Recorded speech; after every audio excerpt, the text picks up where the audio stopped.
मैं आपको मीडियम बता रहा था। मीडियम का मतलब होता है वो रीजन जिसके थ्रू लाइट ट्रैवल कर रही है। अगर लाइट एयर में ट्रैवल कर रही है तो उसका मीडियम एयर है, वैक्यूम में ट्रैवल कर रही है तो उसका मीडियम वैक्यूम है, और ग्लास में अगर ट्रैवल कर रही है तो ग्लास है। लाइट किसी भी ट्रांसपेरेंट मीडियम के थ्रू ट्रांसमिट हो सकती है, चलकर जा सकती है ना। तो कोई भी ट्रांसपेरेंट मीडियम लाइट के लिए एक मीडियम की तरह एक्ट कर सकता है।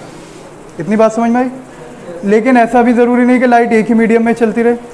कई बार ऐसा होता है जब लाइट अपने मीडियम को चेंज करती है।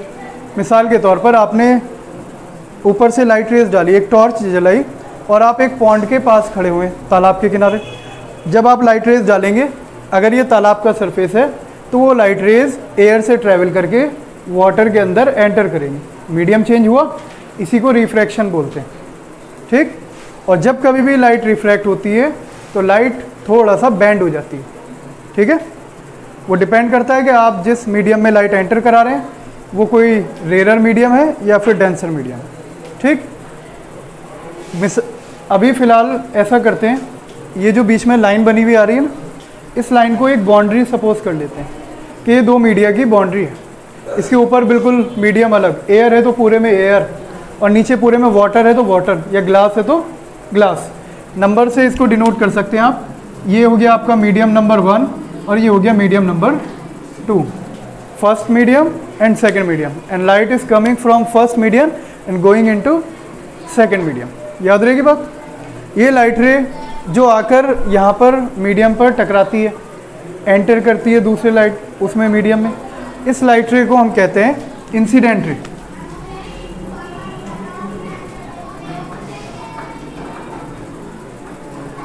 और ये लाइट रे जो दूसरे मीडियम में ट्रांसमिट कर रही है, इसको बोलते हैं बच्चों हम रिफ्रैक्टेड रे। ठीक। और अगर इस पॉइंट ऑफ इंसिडेंस पर, जहाँ पर ये लाइट रे इंसिडेंट हुई, इस पॉइंट ऑफ इंसिडेंट पर अगर मैं एक परपेंडिकुलर ड्रॉ करूँ 90 डिग्री पर, तो इसको हम बोलते हैं नॉर्मल।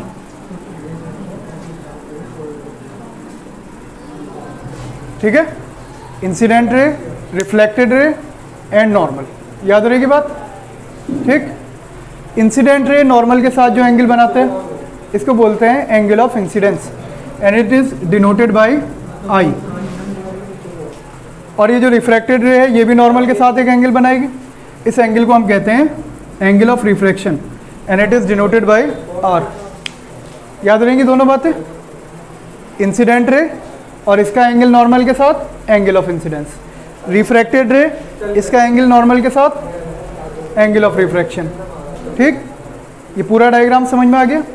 अब इस रिफ्रैक्शन के दो लॉज हैं। There are 2 laws of refraction that we are going to study. पहला law, first law of refraction, it says that अगर आप एंगल ऑफ इंसिडेंस का साइन निकालते हैं और एंगल ऑफ रिफ्रैक्शन का साइन निकालते हैं, ठीक, sine i and sine r. Sine तो आप जानते हैं ना, वही ट्रिग्नोमेट्रिक रेशियो, जैसे साइन 30, साइन 45, साइन 60, साइन 90, दुनिया भर के निकाले आपने एंगल। और जो इनके बीच में है उनकी भी कुछ ना कुछ वैल्यू होती है जो आप नहीं जानते। साइन 41 भी होता है, साइन 26 भी होता है, साइन 15 भी होता है। हर एक साइन की वैल्यू होती है। यहाँ पर कोई भी एंगल आप रखें आपको एक वैल्यू मिलेगी। अगर आप एंगल ऑफ इंसिडेंस का साइन निकालें और एंगल ऑफ रिफ्रैक्शन का साइन निकालें तो इन दोनों का जो रेशियो है डिवाइड करने के बाद आंसर आएगा, वो हमेशा एक कांस्टेंट आता है। ठीक, it is always a constant. याद रहेगी बात? ये पहला लॉ ऑफ रिफ्रैक्शन। और इस कांस्टेंट को इन दोनों मीडियम को डिफाइन करने के लिए भी यूज़ करते हैं हम। इस कांस्टेंट को हम कहते हैं रिफ्रैक्टिव इंडेक्स,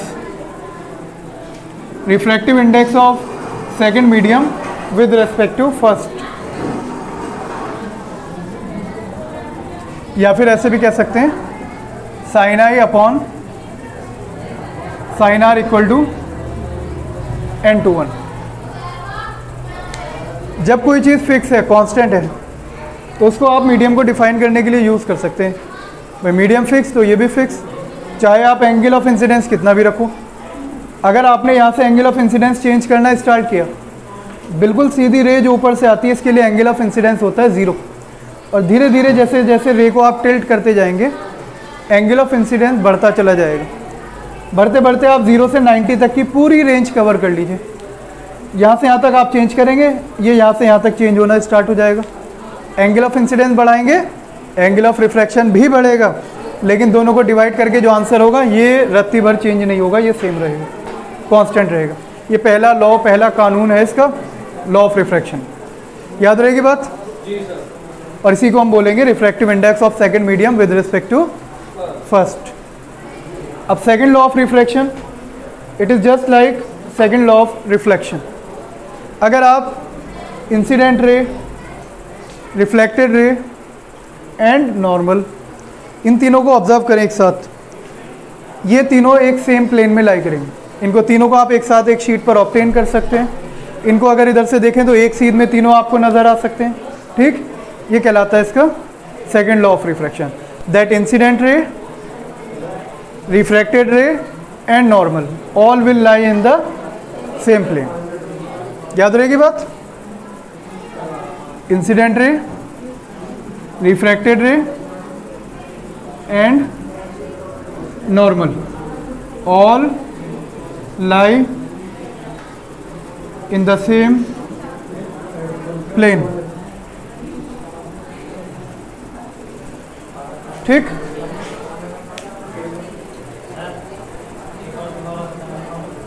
ये मैं अभी समझाऊंगा, अभी समझाया नहीं। लाओ पेन दो अपने अपने, एक और दे दो। इसको ध्यान से समझने की कोशिश करो, विजुलाइज करा रहा हूँ मैं आपको कि सेम प्लेन में होने का क्या मतलब है। ये मान लीजिए ये वाली लाइन जो है, ये पेन आपको एक नॉर्मल रे रिप्रेजेंट कर रहा है। ये पॉइंट ऑफ इंसिडेंस है, ये इंसिडेंट रे आई यहाँ पर, और ये बना एक नॉर्मल। ठीक, इतनी बात समझ में आई सबके? अब ये लाइट रे रिफ्रैक्ट होकर यहाँ से नीचे से निकल जाएगी, दूसरे मीडियम में ट्रांसमिट करेगी। नज़र आ रही है? सेम प्लेन में होने का मतलब है कि आप इनको एक साथ, कॉपी देना अपने, ये दे दो, आप इन तीनों को एक साथ एक प्लेन में ऑब्टेन कर सकते हो, लाइक दिस। एक शीट पर ऑब्टेन कर सकते हो, एक ही प्लेन में लाई करेंगे, एक स्ट्रेट सरफेस पर। एक प्लेन में ना होने का क्या मतलब है ये भी समझ लो। मान लीजिए लाइट रे यहाँ से आई और आने के बाद सीधी नहीं गई बल्कि थोड़ी सी बाहर की तरफ ऐसे आउट हो गई, दिख रही? आई उधर से और आने के बाद ऐसे आउट हो गई बाहर की तरफ, या उधर से आने के बाद नीचे जो गई इधर आउट हो गई। ये कहलाएगा डिफरेंट प्लेन। अब अगर मैं इसको सेम प्लेन में, एक प्लेन में ऑब्टेन करने की कोशिश करूँगा ना, तो मैं नहीं कर पाऊँगा। ये दो तो एक साथ एक प्लेन में आ जाएंगे, वो नीचे वाला प्लेन वो आउट ऑफ प्लेन है, वो इस प्लेन में लाई नहीं कर रहा, देखो बाहर जा रहा है इससे उधर की तरफ, ये वाला ब्लैक वाला है ना, या थोड़ा सा अंदर की तरफ होता है ये, तो भी ये आउट ऑफ द प्लेन होता। बिल्कुल सीध में रहेगा तो ये फिर ऑन द प्लेन कहलाएगा। ये हाथ आने की वजह से नहीं कर पा रहा मैं, लेकिन समझ जाइए आप, तीनों एक शीट पर एक साथ आ जाएंगे। या दूसरा तरीका ये भी है, ऐसे कह सकते हो आप, इनको अगर साइड से देखें तो तीनों एक सीध में नज़र आने चाहिए मेरे को, तब ये सेम प्लेन में कहलाएंगे, अदरवाइज़ ये डिफरेंट प्लेन में हो जाएंगे। याद रहेगी बात? इसको कहते हैं सेम प्लेन में होना। लो पेन ले लो, अपने अपने ही लेना, लेकिन तेरा एक भी ना था इसमें। याद रहेगा ये? अब समझ में आ गया? ये दो लॉज ऑफ रिफ्रैक्शन, लिख लो इनको, नोट डाउन कर लो, फिर आगे करेंगे।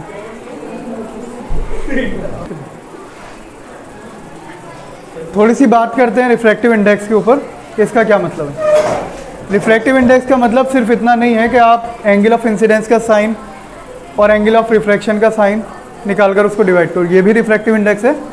But refractive index according to definition is the ratio of speed of light in the two medium. अगर लाइट फर्स्ट मीडियम से सेकंड मीडियम में जा रही है, तो एक इम्पॉर्टेंट बात मैं आपको लाइट के नेचर के बारे में बताता हूँ। लाइट की अलग अलग वेलोसिटी होती है अलग अलग मीडियम में, मतलब स्पीड ऑफ लाइट वैक्यूम में डिफरेंट होगी, एयर में थोड़ी बहुत चेंज हो जाएगी, ग्लास में, वाटर में और ज़्यादा चेंज हो जाएगी। सबके अंदर अलग अलग वेलोसिटी होती है जैसे जैसे आप मीडियम बदलते रहते हैं। ठीक, और जब हम बात करते हैं किसी भी मीडियम का रिफ्रैक्टिव इंडेक्स निकालने की, तो एक्चुअल में हम स्पीड ऑफ लाइट का रेशियो निकाल रहे होते हैं। अगर मैं ये कहूँ कि मुझे सेकंड मीडियम का रिफ्रैक्टिव इंडेक्स निकालना है विद रेस्पेक्ट टू फर्स्ट, तो ये रिफ्रैक्टिव इंडेक्स एक्चुअल में speed of light in first medium divided by speed of light in second medium, इन दोनों को डिवाइड करके जो रेशियो आएगा ना इसके इक्वल होता है, और ये कांस्टेंट रहेगा इन दो मीडियम के लिए जब तक आप इन दोनों में से किसी एक मीडियम को चेंज नहीं करेंगे। ठीक है, इतनी बात याद रहेगी। लेकिन अगर मैं फर्स्ट मीडियम को फिक्स कर दूं, क्या फिक्स करूं कि फर्स्ट मीडियम जो है मुझे वैक्यूम ही लेना है, फर्स्ट मीडियम मुझे वैक्यूम ही लेना है या एयर ही लेना है, मतलब सबसे ज़्यादा फैमिलियर तो हम एयर से हैं, लाइट एयर में पहले आएगी उसके बाद किसी और मीडियम में जा रही है, तो तब जो हम रिफ्रैक्टिव इंडेक्स निकालते हैं उसको हम बोलते हैं एब्सोल्यूट रिफ्रैक्टिव इंडेक्स। याद रहेगा क्या बोलते हैं? Absolute refractive index. Absolute refractive index का मतलब है refractive index of any medium with respect to air और वैक्यूम। एयर और वैक्यूम में बदल कर इसलिए यूज़ कर रहा हूँ क्योंकि दोनों में जो स्पीड ऑफ लाइट है वो आसपास ही रहती है, बहुत ज़्यादा फर्क नहीं होता। जो वैक्यूम में स्पीड ऑफ लाइट 3 × 10⁸, एयर के अंदर बहुत हल्की हो जाती, बहुत हल्का सा फर्क आता, रहती लगभग उतना ही। ठीक, तो इसको बोलते हैं absolute refractive index. Absolute refractive index का मतलब है refractive index of any medium with respect to vacuum. याद रहेगा, refractive index of any medium with respect to vacuum. ऐसा क्यों कर रहे हैं हम?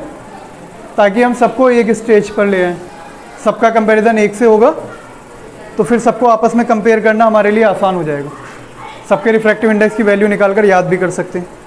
और ऐसा नहीं है कि इसकी हेल्प से ये वाली की वैल्यू नहीं निकल सकती, इससे ये भी निकल जाएगा। ठीक, उसका भी फॉर्मूला है। जब आप एयर से वैक्यूम से कंपेयर कर देंगे तो उन्हें आपस में सबको कंपेयर करना आसान हो जाएगा। यही फार्मूला यूज़ करके एब्सोल्यूट रिफ्रैक्टिव इंडेक्स का फार्मूला आप बना सकते हैं। यहाँ पर N21 लिखा हुआ है। मान लीजिए सेकंड मीडियम का एब्सोल्यूट रिफ्रैक्टिव इंडेक्स निकालना है तो उसको लिखेंगे हम N2। 1 मेंशन नहीं करेंगे, क्या है, क्यों? क्योंकि वो ऑब्वियस है, जब एब्सोल्यूट रिफ्रैक्टिव इंडेक्स की बात चली तो वो वैक्यूम ही है। बस आपको ये मेंशन करना है कि किसका निकाल रहे हैं, किसके रेस्पेक्ट में निकाल रहे हैं, वो लिखने की ज़रूरत नहीं है। क्यों? क्योंकि वो खुद ही आपके माइंड में होना चाहिए कि वो वैक्यूम है। N2 का मतलब है कि आप speed of light in vacuum से speed of light in that medium को डिवाइड कर दो। ठीक, वैक्यूम वाली स्पीड ऊपर और नीचे मीडियम में स्पीड, दोनों को डिवाइड करने के बाद आपको इस सेकेंड मीडियम का एब्सोल्यूट रिफ्रैक्टिव इंडेक्स मिल जाएगा, जिसे मैंने N2 से डिनोट किया है। यहाँ पर C का मतलब है speed of light in vacuum, V2 का मतलब है speed of light in second medium, और N2 का मतलब है सेकेंड मीडियम का एब्सोल्यूट रिफ्रैक्टिव इंडेक्स, तब जब उसको वैक्यूम से कंपेयर किया जाए। याद रहेगा। इसी तरीके से अगर आप फर्स्ट मीडियम का एब्सोल्यूट रिफ्रैक्टिव इंडेक्स निकालें N1 तो वो हो जाएगा C/V1, या किसी भी मीडियम का अगर एब्सोल्यूट रिफ्रैक्टिव इंडेक्स निकाले N तो उसका फॉर्मूला होता है C/V। याद रहेगा, ये होता है फॉर्मूला।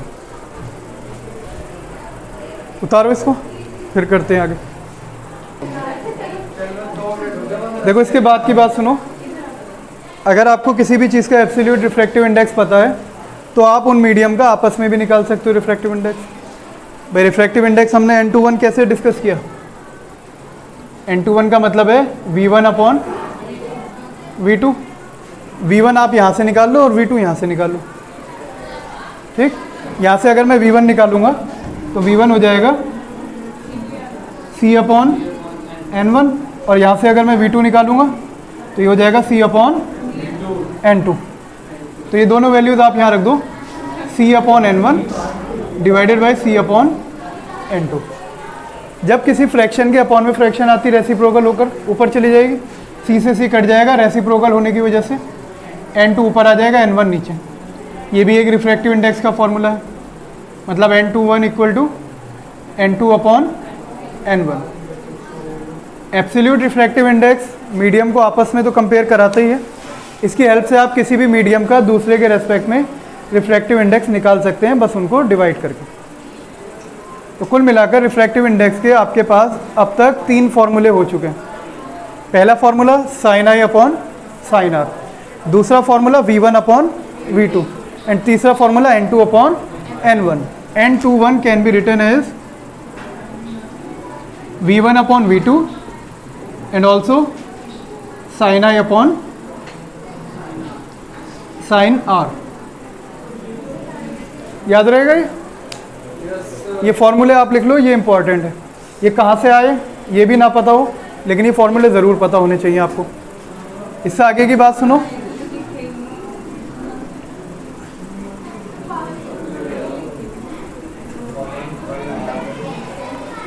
मैंने ये लिखा sine I upon sine R equal to N21 है। अगर मैं इसको N21 को ये लिख दूँ N2 अपॉन N1, तो साइन आई अपॉन साइन आर इक्वल हो जाएगा N2 अपॉन N1। ये एक इम्पॉर्टेंट रिलेशन है, जो एंगल साइन ऑफ एंगल्स का रेशियो है वही रिफ्रैक्टिव इंडेक्स का भी रेशियो है। इसको कहते हैं स्नेल्स लॉ। दुनिया में स्नेल्स लॉ के नाम से मशहूर है ये एक्सप्रेशन। दिल्ली विल्ली कहीं जाना हो तो इस नाम से मिलेगा, sine I upon sine R equal to N2 upon N1। याद रहेगा, अलग अलग जगह अलग अलग भाव।